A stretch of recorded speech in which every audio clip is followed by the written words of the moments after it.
It's time for the Movin The Chains podcast.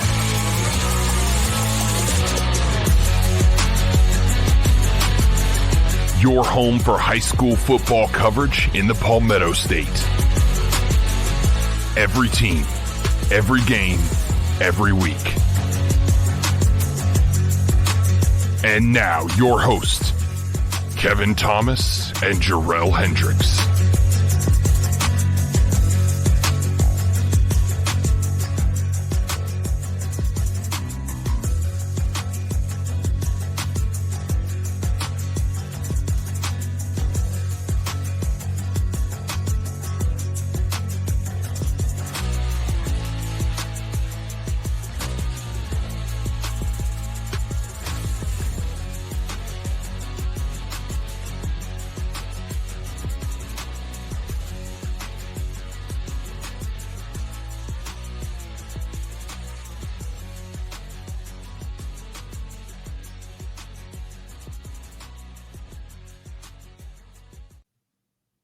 Welcome into Moving the Chains. We're here for our Week 6 recap show from Folly Row. I'm Kevin Thomas alongside Jerel Hendricks. We're always brought to you guys by Founders Federal Credit Union. Jerel, glad to be back talking with you, man. You know, we had to skip last week due to some electrical outages here around the state. Definitely want to think about everybody still affected by Hurricane Helene. You know, we were not affected to that extent personally, but still had a few hiccups to get through last week, so I had to miss last week's show. But glad to be back, talk the ball with you after what ended up being a crazy Week 6.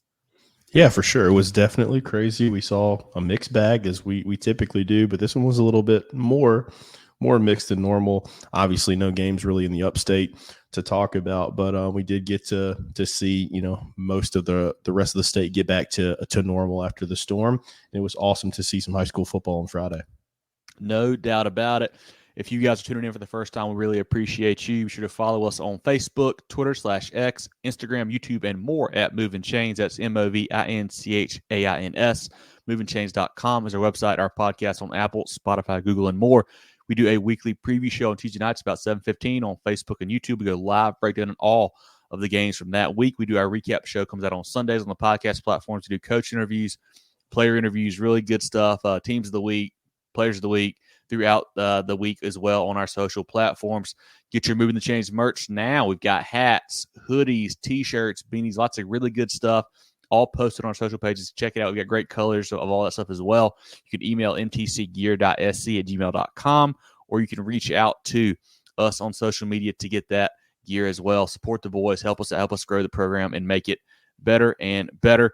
Jerel, talk to them about the gear, man. I know you've got your T-shirt now too, along with your other stuff. Tell them about the quality of that and how much it's been, how good it's been so far. Yeah, man, I was rocking the T-shirt this weekend on Friday night. We caught 2 games, and it was comfortable. I mean, it seems like we're going to skip fall again here in South Carolina, so still rocking the T-shirt. But we know when we skip fall, we go straight to winter. So going to be needing those that cold weather gear. So get that toboggan, get you a hoodie. I cannot wait to get my hoodie on. You know, this year I'm a big hoodie and shorts guy, so I wear shorts probably 10 months out of the year. So, but when it does get cold, I like to throw a hoodie on. So and do that. And then of course the Richardson hats are the best. Had to get a new one, you know, this past weekend because I've completely worn out one of the other ones that I have. So it's quality stuff. Like Kevin said, support the boys, support the brand. It's always cool to see the branded, you know, stuff out there. And I know it's easy to be identified on the sidelines when we're rocking the gear, but it's more than just the branding issue. It's very comfortable, very quality gear. So be sure to do that. And in conjunction to our gear, you know, we always got to shout out Folly Row. Get some of their gear as well. So hit those guys up for supporting us in this recap show. Set your kids up with a lifetime of financial success with Smart Start from Founders Federal Credit Union. Just like learning the rules of football, understanding money management is crucial. Our Smart Start products and educational resources help teach kids the basics of saving, budgeting, and smart spending. Give your young MVPs the skills they need to move the chains on their financial futures. Learn more at foundersfcu.com/smartstart. Federally insured by NCUA. Membership qualification required. Terms and conditions apply. Come for the deals and stay for the quality with Folly Row. From polos to Q-zips to hats and more, their moisture-wicking, quick-drying, and anti-wrinkle apparel is the perfect blend of comfort and fashion for game day. FollyRow.com and at Folly Row on social media. Folly Row. Very good polos. Drill, let's take a look at our Carolina Orthopedic and Neurosurgical Associates games of the week, break down those corner games of the week. We had to have one was actually postponed, that Strom-Thurn Batesburg Leesville game, so we'll have one short from typical, but let's talk through those games we had selected as our corner games of the week. I guess the easiest starting point is the game that we attended. Well, I will say half of the game that we attended, and that was South Point and Camden. Camden makes the trip up to the Rock Hill area, and I bet they wish they didn't because I think that South Point just scored again. This one ended up being 64-0. Kevin, we made the decision to abort mission in the second quarter when it was 50-0, ended up being 57-0, running clock second half. I mean, the Stallions just completely outclassed Camden in all phases of the game. Drill, it was bad. This was the first meeting between those teams. Man, it was rough. We thought on the preview show that both teams have pretty good defenses. Thought South Point probably a little bit deeper on offense. Thought they'd win that ball game, but did not think it would be by that type of margin. But honestly, Camden is a really proud program, a really good program. Have not seen them get outclassed like that before. That was shocking on Friday night. Obviously, they've got a lot of injuries with JoJo Krim being down and Hollingsworth being down, some other guys there, but tough to see that kind of get out of hand like it did. South Point, super impressive, on both sides of the ball. The offensive line looked great. Defensive line looked great. They got two really big kids up front on the OL. They got a sophomore on the D-line, played a big-time game for them as well. Offensively, Mason Hicks running the ball, super explosive there. Cam McMillan being back. We talked about him for years, talked about him a lot this season on the program, that we think he is the answer at quarterback, the answer for the offense. And having him back there slinging the pill, man, was really fun to watch. He had some great balls, some great deep balls, looked really impressive back there.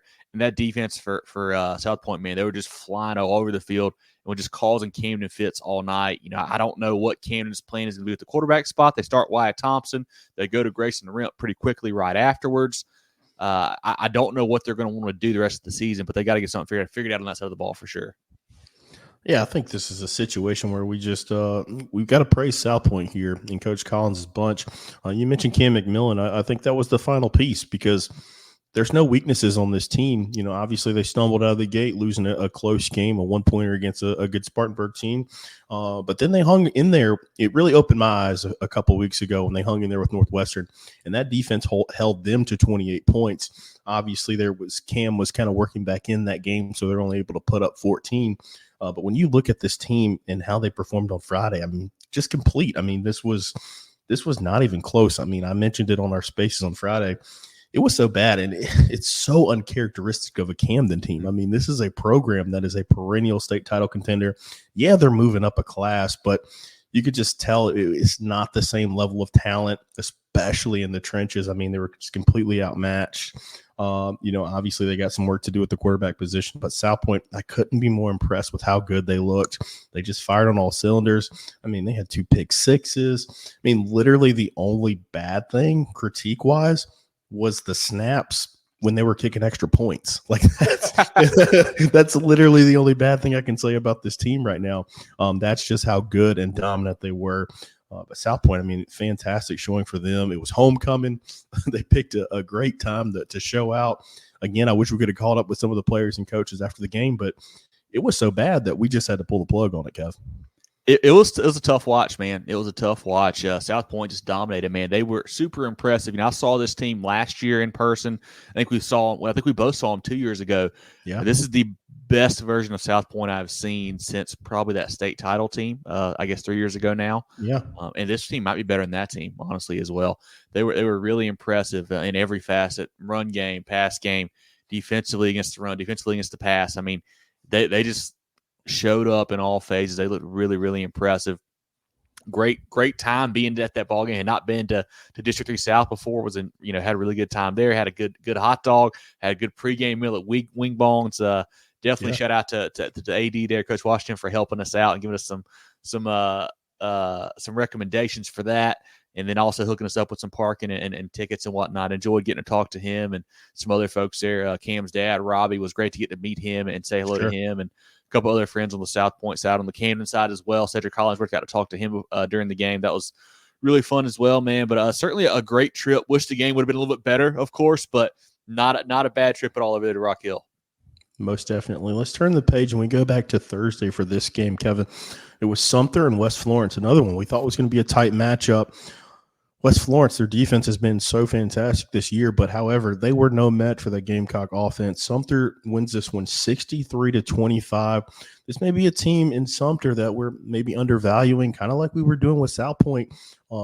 We've got them in our top 5. We think they're really, really good, but they definitely showed it here in this pivotal region matchup. This game was 49-14 at half, man. The Gamecocks, they do what they do, where they're going to run the ball, they're going to manhandle you, they're going to be more physical than you, and we thought that West Florence better kind of stand up to that. They were not ready for it. Coach Jenneret's bunch did not play a good football game in Sumter. Coach Barnes, they did a fantastic job just imposing their will all night long. That's a Sumter team that we have to talk more about, I think. We've had them in our top 5, but it feels like it was almost a placeholder because who else are you going to put there? But I think for now, we have to realize it and recognize them as a legit contender to make a deep playoff run. For sure. And when you look at their schedule, you don't really see another situation where they could potentially stumble down the stretch. So this is a team that's probably going to finish undefeated there. Just, again, they played a White Knoll team close in non-region. But outside of that, they have been pretty dominant, and they flexed their muscle again. So this Sumter Gamecocks team is for real. And then West Florence, you got to say, back to the drawing board. You took one on the chin. Got an extra day to prepare now. Hopefully, they can bounce back from this. It's still a very good football team. Coach Jenneret's one of the better coaches in the state. So hopefully they don't, let this one loss kind of snowball their season. But Kevin, the game that John was at, that we were jealous keeping up with the updates throughout the night, and that was Loris and Dillon. We knew this was going to be a pivotal one in that Region 5 3A because all of those are going to be tough. Finally, a close one. Loris is able to win this one 30-27 over Dillon. I know you got some game notes and some big-time stats. This is a huge win for a Loris program. I know you got a little bit of extra, got your chest puffed out a little bit with this one because you hung in there with Loris after you've been beating that drum from the offseason into the season. First win over Dillon since 1968 for the Lions, man. Just a great win there. And honestly, the way this ball game went is just wild to me because, Loris turns it over twice on fumbles in their own territory in the first quarter.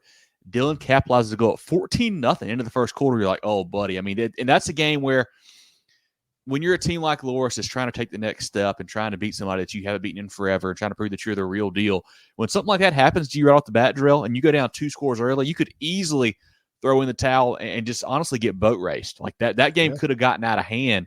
But, man, Coach Manson and the bunch, fought back, got a field goal to make it 14-3, and they get 2 rushing touchdowns, one from Javon Johnson, one from Deuce Stevens there in the second quarter to make it 17-14 to take a lead. Dillon comes back, nice touchdown pass from Hamilton to Graves there to go up at the half. But, man, Loris just never quit fighting. They come out and win the second half 14-7. A couple touchdown runs by Khalid Sherman, including one with, I think, about 3.5 minutes left to win that game. A great performance from them. I think they caused their own turnover. Picked up a Dillon fumble, I believe, in the second half. I think it was there. Maybe late second quarter, either one to kind of get back into it. But just, I wouldn't say the best played game from both sides. Both teams had some mistakes, penalty-wise, turnover-wise. But that's a huge win for Loris. Fantastic crowd there, standing room only, great atmosphere, great turnout.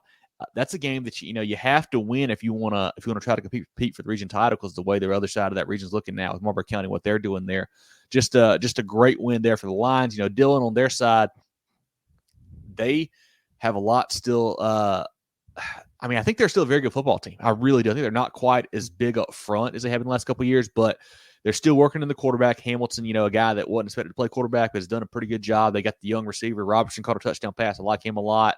Jamarion Fling had a couple of touchdowns. He's been a little bit quiet so far this year, but good to see him working back into it. And I think they can make a deep run.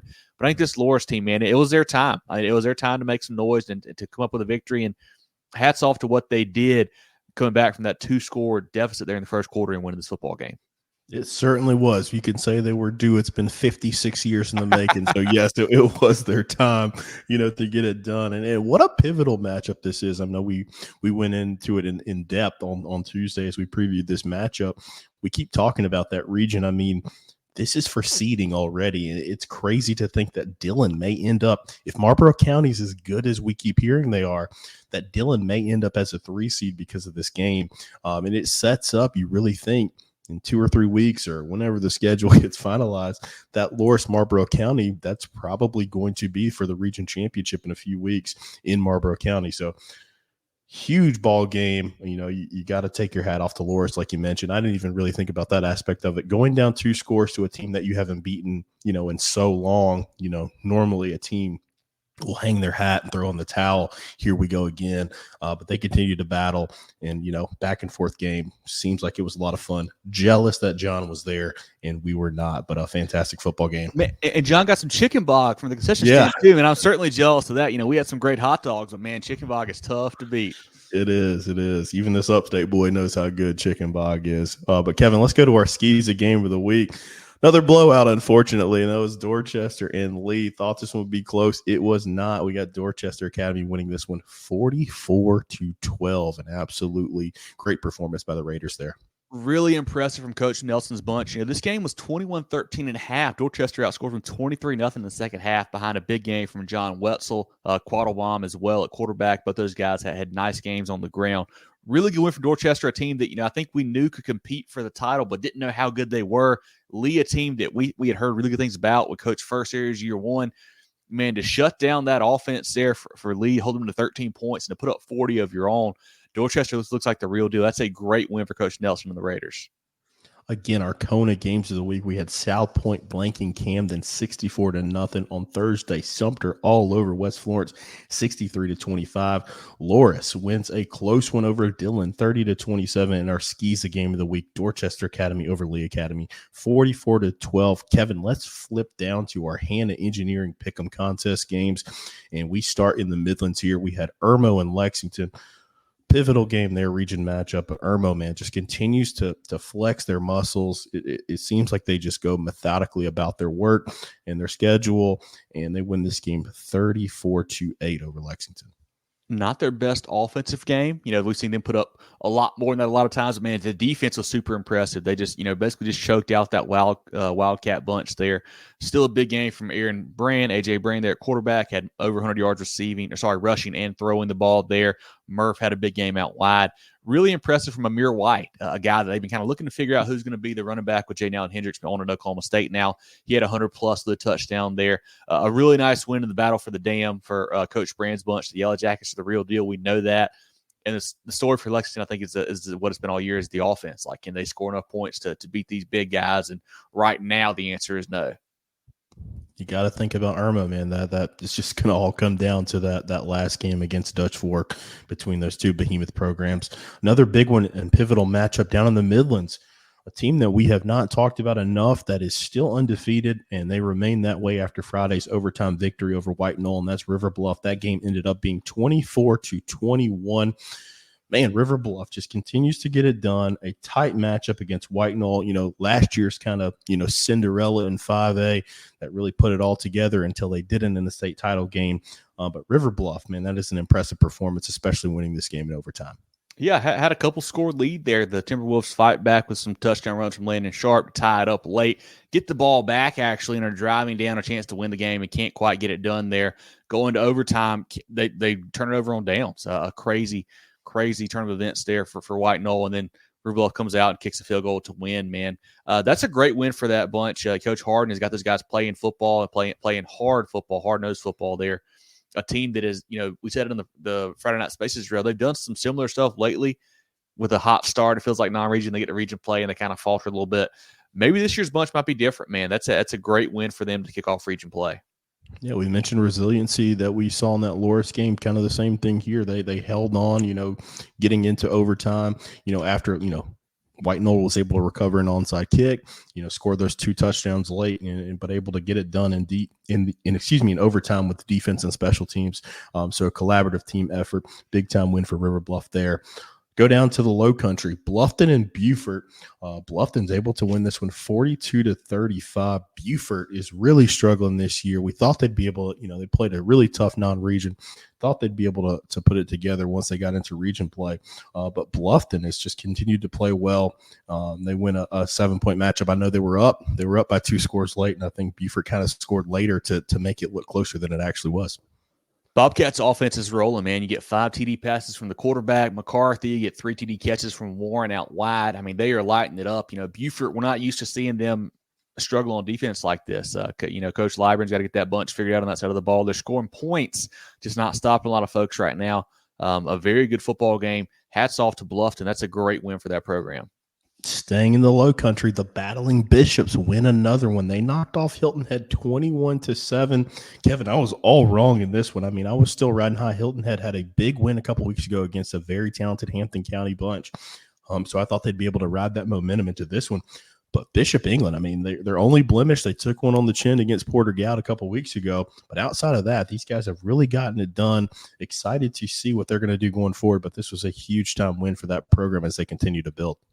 I know Coach Hall's an offensive guy, but, man, his defense is playing lights out right now. Yeah. They were up 21-0 before Hilton Head Island got on the board there. Just a great defensive performance for the Battling Bishops, man. They're a team that keeps surprising us. They keep winning football games. We didn't know what to expect this year. We thought they had maybe a younger bunch and maybe a little bit, not to have the depth they needed, but they are performing at a high level right now. That's a great win for Coach Hall.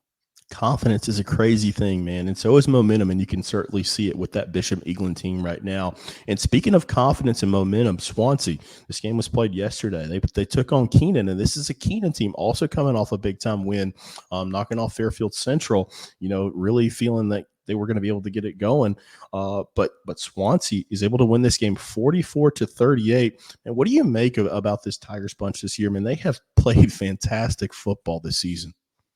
They almost gave it away, Jerel. They had a 20-point lead. They let Keenan come back, but then Swansea, a nice touchdown. I think a 64-yarder by Dante Caldwell with about 36 seconds left to win that game for Coach Fox. Man, their one blemish has been that loss to Blarnwell, who's a very good 2A football team. Swansea keeps finding ways to win football games, man. They're playing really good right now. Keenan on the other side, they keep putting up big numbers. I think you mentioned the win last week was actually over Chester, not Fairfield Central. Excuse me. Win, yep. Big win for Keenan there. I like what they're doing. They had some adversity early in the year, with the coach kind of, leaving there and had a situation going on. But Swansea's a team that I don't know. They're not going to blow you away. When you watch them play, Jerel, they're just not going to be the most impressive team, not going to be, the best looking team, not going to, blow guys out. But then they keep winning football games, man. And there's a lot to be said for that momentum, like you said. And I think that those guys are believing in Coach Fox and that system right now, playing really good football, and they are on quite a roll. Going down to the PD region in a pivotal 1A matchup here, you had Lakeview and Hannah Pamplico. Hannah Pamplico has played some really good football as of late, but they were no match for Lakeview and the Wild Gators on Friday, especially the talented running back that they have over there at Lakeview. They win this game 30-7. Really odd game here. 0-0 after the first quarter, 7-7 at half, and then Lakeview just blows them out second half. That Wild Gator defense was really impressive. Holding a pretty high-powered, Hannah Pamplico offense there with Poston and Williams to just 7 points overall and nothing in the second half was a great showing for them. You mentioned Foxworth. He got it going on the ground there for Lakeview, man. They're a team that is always a contender in 1A.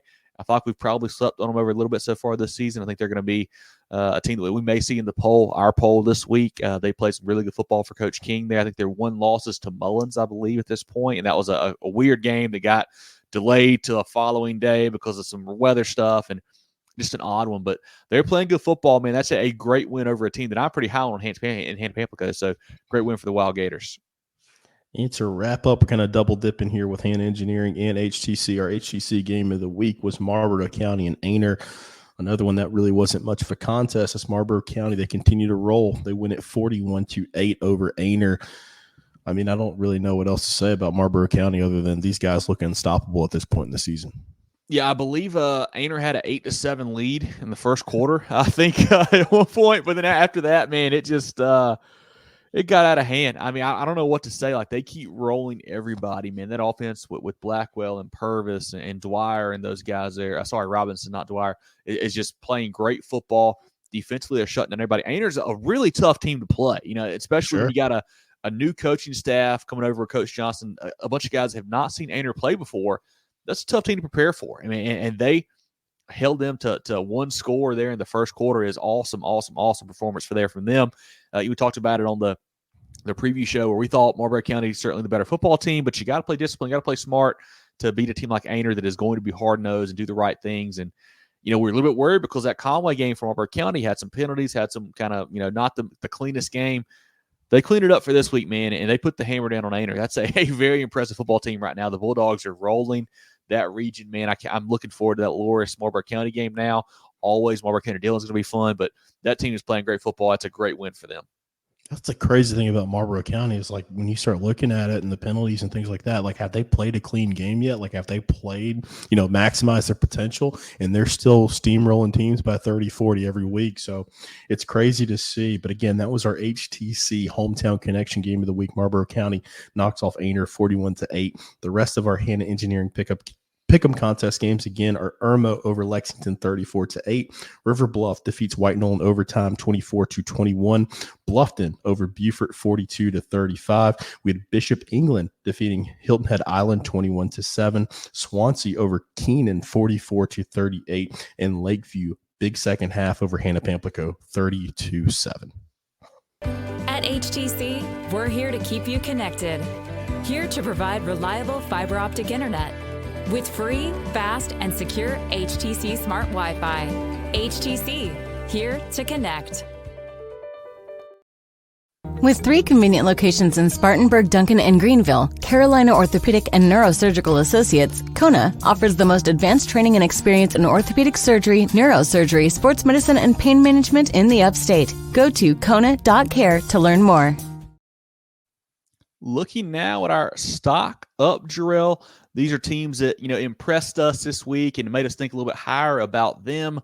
A couple that I've got here in the 5A ranks. North Myrtle Beach, man, a nice win over Conway, a team that has had their struggles the last couple of years. To see them come up and pop up and get a nice win over the Tigers. Love that for Coach Hill and the Chiefs there. And then River Bluff. We talked about River Bluff beating White Knoll a few minutes ago. That's a great win for Coach Harden and the boys. They're a team that I think if we had a top 10, they'd probably be in that. I don't know if they'll quite make the top 5, but they're playing good football right now.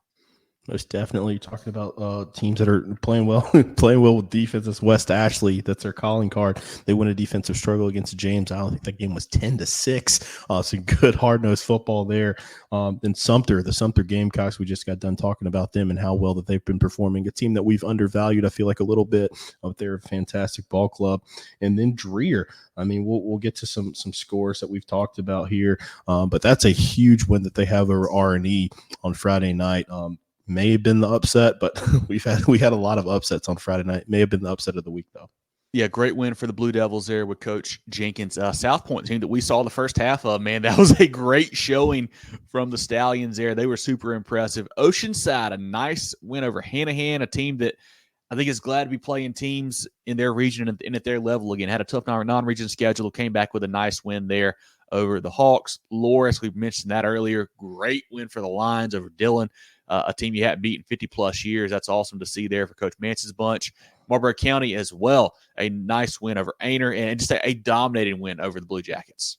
Most definitely. Had Jerel. They won a squeaker against AJ. It's a big time win for the Braves there. I think they're going to hit their stride as we go down the stretch here in the season. Lake City, huge win over Mullins there. I mean, I think Lake City's a fantastic team. They've had a pretty difficult schedule, but definitely getting it done so far this season. And North Central, another big time upset that we saw this past weekend. They knocked off Chesterfield, a team that had been rolling. So that's a huge win for North Central there. Philip Simmons, Coach Bendig's bunch, gets a nice win over Woodland, a team that we've not talked much about because they've been kind of up and down. They had a nice win over Hanahan earlier in the year, but have not done a whole lot since then that we've talked about. So great win for them over a pretty good Wolverines team. Lakeview, mentioned them, that big one over Hannah Pamplico. They look really good right now. And Northside Christian, a team of, they get a win over Prince, I think it's Prince Avenue, not the one out of Athens, a different Prince Avenue, but great win there for Northside Christian. The Crusaders get a 14-12 victory in skis action. Yeah, and I think the last one that we had on the list was JDA. So that wraps up our stock up for this week. Kevin S., we're doing this. I also wanted to go back and circle back to some notable scores. I wanted to look at some games, man.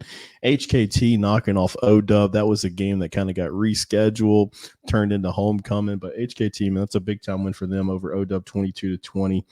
Again, we mentioned Lake City defeating Mullins. That game was a blowout. Mullins was undefeated, winning it 49-14. North Central beating Chesterfield 40-35, and of course the big time upset of Dreer over R&E 35-34. Man, those are some notable games that we saw on Friday. Yeah, certainly good ones to point out there. I mean, we saw some upsets, some shockers, some surprises. So definitely glad you mentioned those. One more thing I want to mention, too, the game that we were at, Louisville, took down C.A. Johnson 21-14. We can break down that a little bit more here in a little bit, but we'll get to that, too. But on the stock downside, Jerel, a couple that we got to put, man, R&E. I know they were playing without Will Wilson. I know the quarterback is going to be out for a couple of weeks, but, man, you still think you got enough firepower to beat Dreer, but you just couldn't make it happen. Lose that game in overtime. Quite a surprise there for the Cavs, especially – it's tough time, and when you got the newspaper articles coming out last week, and you're telling folks how you're the real deal now, and you're not a fraud, and then you come out and that happens. It's a tough look, tough timing for sure for R&E. But we know they're a good team. They just need to be full strength, but still that's a bad loss on Friday. And then Camden, we've beaten this drum all night long in the show, but a tough loss for the Bulldogs. Coach Rimp's bunch just non-competitive on Friday night. Certainly knocks him down a couple pegs. Yeah, a couple that I've got is O-Dub. I mean, this is a team that started off really hot, and then just, I know that game was weird. Scheduling was kind of off, but losing to HKT, did not expect to see that. And then also White Knolls, a team that I put on there. I think that's a big-time loss, especially when it comes to playoff seeding. Obviously, they lost a tight one early in the season to Sumter.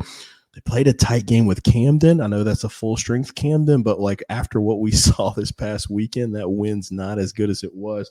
White Knoll just, obviously coming off a magical season last year into a state title, appearance, but looks like they've taken a step back and maybe we'll reevaluate what they've got this year.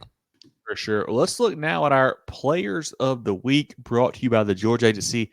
Guys, we say it every week. If you guys will send us stats, we will read them on the show. We try to find as many as we can across websites and social media and whatnot, but definitely send us those on Facebook or on X or Instagram, even email, whatever's easy enough for you. Love to get those in here. And even if your player is not chosen as one of the 3 players of the week, we will certainly read them on the show. We'll put them in the blog. We'll tag them on social media. Definitely send us those stats each and every week. It makes it a lot of fun to see all these different guys that have just gone off across the state. But Jerel, let's hit them with some of these nominations for Player of the Week, and then we'll kind of get into our winners here at the end. For sure, a name that is familiar to the MTC listeners, and that is Carmelo Jones out of Cross. Had 6 rushes for 113 yards and 4 touchdowns this week. Maurice Anderson, the running back of Dutch Fork, had 65 rushing yards and 5 touchdowns in their huge win over Chapin. Got Jaron Fox of Carolina Forest, 22 carries for 229 and 3 touchdowns. Khalid Sherman from Loris, 2 rushing touchdowns, their big win over Dillon. Andrew Johnson of May River, 11 totes for 147 yards, 2 touchdowns. Also had a touchdown catch of 16 yards and a kick return for 18 yards. A.J. Brand of Irmo goes 145 passing yards and 125 on the ground. Got Amari White of Irmo, also had 116 yards and 1 touchdown. Landon Sharp, the gunslinger of White Knoll, had 238 passing yards, 52 on the ground, 3 total touchdowns in that heartbreaking loss to River Bluff. Cam McMillan in the first half in their shellacking of Camden goes 12 of 15 for 301 and 2 touchdowns. Also, Seth Tillman of South Point, 9 tackles, 4 sacks for that Stallion defense, which is completely stout. Brandon Nance of Dixie had 218 rushing yards and 4 touchdowns. Their Big Ten win over Calhoun Falls. The Hornets, they're still undefeated. Zay Mathis of Hammond, they continue to hammer people, and he had 2 picks and 4 PBUs. Finley Polk of Northwestern lights up the scoreboard again with 7 more touchdowns. Going back to South Point, Mason Pickett Hicks, the running back there, had 3 touchdowns. Pretty sure he only played in the first half as well. Johnny Collins of Blythewood, 4 TD passes. Andrew Turner of Hammond had 203 through the air. 2 passing TDs and 2 rushing TDs. John Clarkson of North Central had 3 touchdowns. We had Joe Moore of 96 with 3 TDs. Ahmad Johnson of Swansea, getting it done on the defense and special team side of the ball, had 2 picks and a kickoff return touchdown. Noah Thomas, the QB of Belton Honeypath, goes 10 of 14 for 259 and 4 TDs. At Tajay Watson Martin of BHP with 5 catches for 159 and 2 scores. I think I have 2 more nominations. Got to scroll down. Aiden McCarthy of Bluffton goes 13 of 21 for 239 and 5 TDs. And Carnell Warren, his receiver out wide, had 8 catches for 139 and 3 touchdowns. Lots of great nominees across the state. Jerel, this may be the most we have had this season. That's a big list we had there. But now for our 3 winners of the Player of the Week award brought to you by the George Agency. We start off with Tyrell Foxworth of Lakeview. Had a big game on the ground. 32 rushes, 235 yards, and 2 touchdowns for Foxworth in their big victory. We've got Trey Wilson at Central. 3 catches for 160 yards, 2 touchdowns through the air, another rushing touchdown, and a 96-yard punt return touchdown. Jerel, I know they usually don't field the ball inside the 10 there, so I don't know what happened on that one, but nice punt return touchdown there for Wilson, getting it done and scoring 4 total TDs. And then finally, we have Trey Howard at Ridgeview. Goes 13 for 21, 300 passing yards, 4 passing touchdowns, also 5 carries for 74 yards and 2 more touchdowns. Big game for Trey there as the Blazers get a nice victory. Once again, our Players of the Week brought to you by the George AC. Our 3 Players of the Week are Trey Howard at Ridgeview, Trey Wilson at Central, and then Tyrell Foxworth at Lakeview. Again, guys, send us these stats each and every week. Love to see these from you guys. Make sure you keep getting those in there. We'll definitely shout that out. Love to get some more defensive and lineman stats in there, too. If you guys have those, some pancakes, some tackles, whatever, send them over. Love to give those guys a shout out on the program. Jerel, a couple notes that I've got here before we move on to the next segment. Finley Polk, you mentioned him having 7 touchdowns on Friday night. With those touchdowns, he actually passed the 100 touchdown pass mark in his career. He is the 3rd quarterback in Northwestern history to accomplish that feat. 1 game quicker than Mason Rudolph, 3 games longer than Justin Worley there. The last quarterback to do it in a big classification was in 2015. So Finley Polk, a kid that's been playing a lot of football, man. He's been a name on our show for several years now. Hats off to him on that awesome accomplishment. That's something that is really, really impressive and really cool to see there for Finley. Most definitely. Like you said, we've definitely talked about him repeatedly over the years, and that's well earned because he's performed at an extremely high level. You mentioned those other 2 gunslingers from Northwestern. Those guys were pretty decent in their careers, not just on the high school level, but as they went on as well.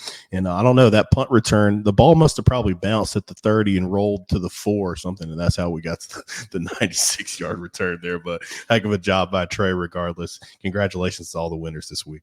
For sure. And one more note I've got, if you guys have not seen, we've got a blog up about it on our Facebook and our Twitter/X page, also on our website, of course, movingchains.com. And that is the South Carolina football roster was released for the 88 Shrine Bowl today. It's got a whole list of who all made it offensively and defensively. Check that out. It's on our Facebook page, our X page, also our website, the blog with the roster for South Carolina for the 88 Shrine Bowl played in December over at Spartanburg High School. Jerel, quick shout out to friends of the program before we do the Folly Row question of the week. The George Agency has been serving the insurance needs of South Carolina for over 40 years. They're a full-line insurance agency concentrated in employee benefits and health insurance with an office in Mullins and Murrells Inlet, but they can help you all across the state. They have clients in Greer, Rock Hill, Columbia, and more, so wherever you are, they can help. Give Bradley, Wayne, Richard, and the crew a call or check them out online at thegeorgeagency.net. That's thegeorgeagency.net. Folly Row question, Jerel. What do you got for us? Yeah, it's going to be simple. Obviously, with what's been going on, the schedules are out of whack.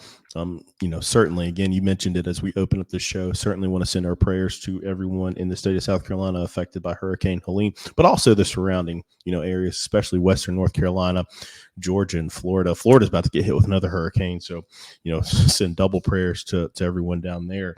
But with all the chaos that's been caused by this natural disaster, the guys in the upstate, they haven't been able to go to school, much less, play football. They've had a lot of other things to worry about. I know people still getting their power, turned on as of today.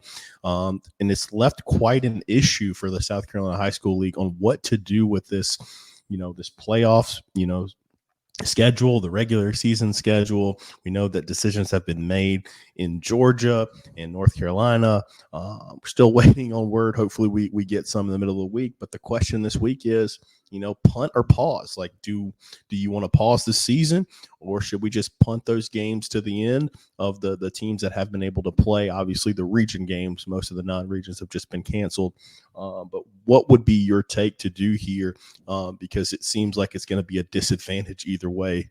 For somebody's going to be upset regardless of what they decide to do. This is really tough for me, Jerel, because I thought I had my answer, but then the more I thought about it over the weekend, I've kind of shifted my thoughts a little bit. So my thought process going into this weekend was, hey, let's pause the season, let the guys who have not played catch up. That way the teams that are, playoff bound, they don't want to take a big 2-week pause between week 10 and the playoffs anyway.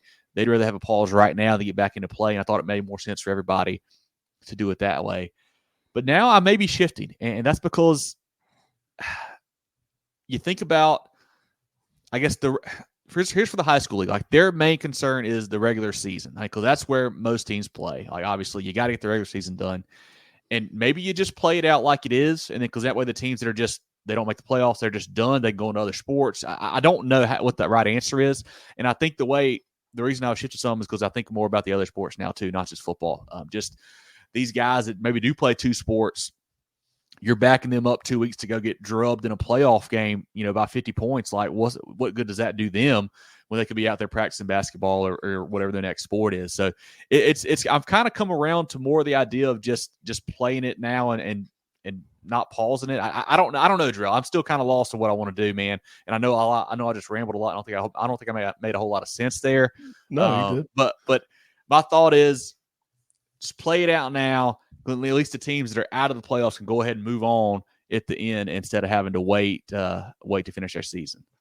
No, these questions are fun, and you kind of got to ramble because, like, you're debating it because there's no right answer. You know, it really, again, like I mentioned in posing the question, like, somebody's going to be pissed off regardless of what happens here because it's going to affect somebody. Obviously, they got blessed in the lower part of the state and didn't really have to deal with a lot of this, and they just continued, business as usual.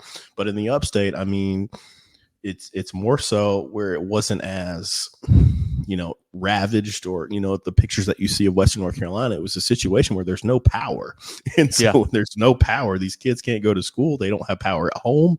They can't do anything. So they had to pause. I think it's a situation where, I think you just keep flowing with it, and then you just do that pause at the end. Selfishly, I'll say another reason why there's some games that I want to go see that I don't want to be rescheduled, as I may be leaving the state of South Carolina here soon. So I've only got a few more weeks in state to actually do this, and there's some games I want to see, in October. So that's a personal part of it, but I don't think there's a correct answer. Somebody's going to be affected negatively, but I think if you're going to be upset about the season, you having a 2-week break before the playoffs or something like that, I think you're not really considering that how many people's lives were affected, outside of sport. Yeah, and here's the thing too, Drew. I feel like it's almost hard to pause it where it is, because what if something else happens? Like, and then I think if these schools are able to play football now, they should play them. Like, just go ahead and play the games. Like, let's do it. Like, get on the field and let's go. If you want to let the regions talk about it in the lower part of the state or in the Midlands or whatever, and say, hey, maybe we are going to make our own pause up. Like, we're going to do, we're going to move these region games to that back end there. But I think it's hard to tell teams that are able to play, hey, don't play right now. I think that gets really tricky there if something else happens with another hurricane or what, who knows what it could be. I don't know if you want to go that route. So there's not a right answer. There's not a wrong answer. I do think something has to be done. Like, you don't want to see these kids here in the CSRA and then, some of the Midlands as well. And obviously in the upstate only get 8 regular season games. Like, you don't want to see that. Some of these games are already going to be canceled because they're not region games. They don't care about making them up. So you're already knocking off 10 down to 9 for a lot of these guys. It's the last time they play football. You don't want to see it go down another one as well. So hopefully they do something to get some of these football games in. But how you do it, I'm not 100% sure. Yeah, for sure. Again, there's no correct answer here. And it poses the question, man, we got to give kudos to Skis in this situation. We cover all high school football. They have built in, a bye week for every teams where they don't play for situations. I think this was a result of COVID, the stoppages there, to where there is a bye week. And I think that the high school league needs to look at a proactive measure, for this happening in the future. Everyone plays on week 0 anyways. I won't say, 80-90% of teams play week 0. Why not just have a standard bye in the middle of the season anyways, in case something like this happens? Yeah, I think that certainly makes sense moving forward. And just maybe that's something we can get put in the next week or next season or two. I don't know how that would, if that's got to be a voted on type deal or just coaches can decide to do it themselves. I don't know, but hopefully they can get some kind of some kind of resolution to help prevent some of this stuff in the future, because it's something that we're seeing a lot of now, man. A lot of weather related movement the past few years. I know they've had to move playoffs back and things around, I think probably 2 or 3 times in the past 10 years. So it's not an uncommon thing to have weeks canceled. So hopefully they can kind of put in some kind of preventative measure in the future. Most definitely. Yeah. Well, this has been another fantastic show, Jerel. I've really enjoyed catching up here in week 6. I missed last week not getting to talk ball. Was a little sad on Sunday, so we're back at it. But no rest at all. I mean, I feel like we jump right back in this thing. I mean, it's like riding a bike. That's right. When you got it, Jerel. That's what they say. I don't know. But if you guys would do us the favor of following us on Facebook and X and Instagram, we'd really appreciate it. It's Movin Chains, MOVINCHAINS. MovinChains.com is our website, podcast on Apple, Spotify, Google, and more. Our weekly preview show comes out about 7:15 on Facebook and YouTube on Tuesday nights. Our recap show comes out on Sunday nights on the podcast platforms. We do coach interviews, player interviews, really good stuff. Food review Fridays as well. We've got probably 2 coming this week. We had a hot dog at Louisville and at South Point, so definitely have a couple different ones coming out there. Shout out to the folks at Louisville as well for checking us out and talking to us after that really good hot dog we had there. High score alert. High score alert at Louisville for you. Really high score for Jerel. He really put on for that one. So definitely tune in for all of that stuff. And once again, get your merch, get the T-shirts, the hoodies, the hats, the sweatshirts. Love to have you guys repping our gear. Really would appreciate it. Jerel, any final thoughts from you here on our Week 6 Folly Row recap show? Again, anyone affected by the storm, man, I hope you're getting back to normal. Really do. Hope that you're not dealing with too much, and just excited to have this ability to talk about high school football, watch it, cover it, because it is a blessing, and excited about the next week, man. It's always a great slate of games here in South Carolina. So excited to talk about it on Tuesday. Run up those YouTube numbers too. I'm going to just keep mentioning it at every show until it happens. I love it. Well, Moving the Chains brought to you by Founders Federal Credit Union. For Jerel Hendricks and Kevin Thomas, has been our Week 6 Folly Row recap show, and we'll talk to you guys soon. Get ready for the ultimate South Carolina high school football experience with Movin the Chains. From previews to recaps, we've got you covered. Dive into our expert preview shows, predicting winners and sharing insights. Then join us post-game for the thrilling recaps, exclusive interviews, and highlights you won't find anywhere else. Plus, connect with fellow fans on our Friday night spaces on Twitter/X. No one covers South Carolina high school football like us. Join us at Movin Chains on all social media platforms and visit movinchains.com today.